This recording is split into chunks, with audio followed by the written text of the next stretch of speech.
Cox's Bazar tour vlog 2. Welcome to another blog.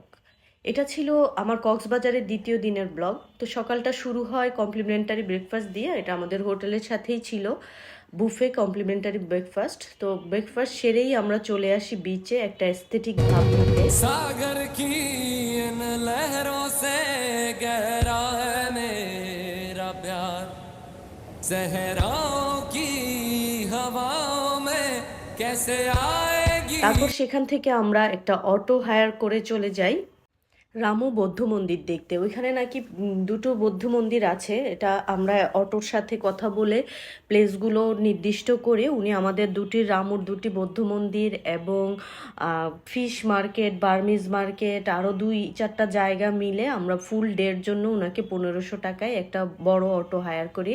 তারপর উনি প্রথমে আমাদের রাংকুট মন্দিরে নিয়ে আসেন। মন্দিরটা বৌদ্ধ মন্দির, এটা অনেক পুরনো একটা মন্দির এবং যেমন সুন্দর দেখতে, ছবিতে যতটা না সুন্দর লাগছে বাস্তবে এর লুকটা আরও বেশি সুন্দর ছিল। এবং এটা খুব পুরনো মন্দির, এখানে অনেক বছরের পুরনো কিছু মূর্তি এবং গাছ ছিল। তো এটা আমরা ঘুরে পুরাটা এরিয়া ভালোভাবে দেখছিলাম। এখানে মানে অনেক বিস্তারিত লেখা আছে, প্রত্যেকটাতে লেখা আছে কিভাবে এটা তৈরি করা হয়েছে, কিসে থেকে কি হয়েছে, সব এখানে বিস্তারিত লেখা আছে। তো আমরা এটা অনেকটা পড়ে টরে মন্দিরের উপরে উঠলাম।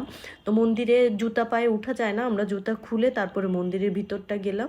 মন্দিরটা অনেক নিট অ্যান্ড ক্লিন, দেখতে মনে হচ্ছে যেন একদম স্বর্ণ দিয়ে তৈরি। তো এটা ঘুরে পুরাটা মন্দির আমরা একটু ঘুরে দেখে তারপর সেখান থেকে নেমে চলে আসলাম। তারপর ওখান থেকে আমরা বের হয়ে দ্বিতীয় যে বৌদ্ধ মন্দিরটা আছে সেটাতে যাব। তো সেখান থেকে আমাদেরকে অটো করে, বেশিক্ষণ লাগেনি, কাছাকাছি দুইটা মন্দির। এটার নাম হচ্ছে ভুবন শান্তির 100 ফুট সিংহসজ্জা গৌতম বুদ্ধের মন্দির। তো এখানে আমরা যাই, এটা হচ্ছে যে গৌতম বুদ্ধর একটা প্রায় 100 ফুট উঁচু বা লম্বা একটি মূর্তি আছে এখানে। এটা যদিও অতটা পুরনো না, আগের মূর্তি বৌদ্ধ মন্দিরটা অনেক বেশি পুরনো ছিল, এটা খুব একটা পুরনো না। তো এটাও দেখতে আমরা চলে গেলাম। এটার লুকটাও অনেক সুন্দর ছিল, তবে এটা ওই মন্দিরটা থেকে এই মন্দিরটা কিছুটা ছোট ছিল, তবে এটাও খুব নিট অ্যান্ড ক্লিন ছিল প্রত্যেকটা জিনিস। তো এখানে এই যে গৌতম বুদ্ধের 100 ফুট উঁচু, এটাতে আমরা ভিডিও করছিলাম, কিছু ছবি তুলছিলাম। তারপরে এখানে আর বেশিক্ষণ সময় ব্যয় করিনি, আমরা সবাই প্রচুর ক্ষুধার্ত ছিলাম। তারপর আমরা আমাদের লাঞ্চ সারার জন্য এখানে লোকাল একটি হোটেলে যাই, বাংলা হোটেল। তো এখানে প্রত্যেকটা খাবারই ছিল লোকাল, যেমন বনমোরগ, দেশি হাঁস, কবুতর, কোয়েল পাখি, ঘুঘু পাখি, বিভিন্ন ধরনের খাবার। এখানে খাবারগুলো অনেক টেস্টি ছিল, ঝালের পরিমাণ একটু বেশি ছিল, তবে প্রত্যেকটা খাবারই খুব মজাদার ছিল। হোটেলটা খুব একটা বড় না, ছোট, তবে খাবারগুলো খুবই টেস্টি খাবার ছিল। তো সেখান থেকে আমরা আবার চলে এসেছি আপনার রাবার বাগানে।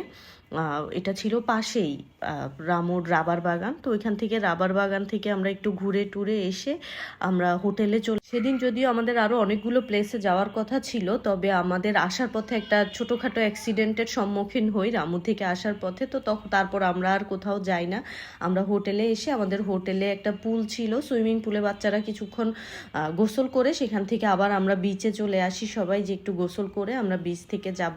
তো এই যে এসে আমরা একটু পানিতে সবাই একটু গোসল করলো, হালকা পাতলা ভিজে। এভাবেই কেটে গেল আমাদের কক্সবাজারের দ্বিতীয় দিনটি। তারপর আমরা একটুখানি বিকালবেলা একটু মালাই চা নিয়ে নিলাম। আজকের ব্লগটি এইটুকুই, আশা করি সবার ভালো লাগবে। আল্লাহ হাফেজ।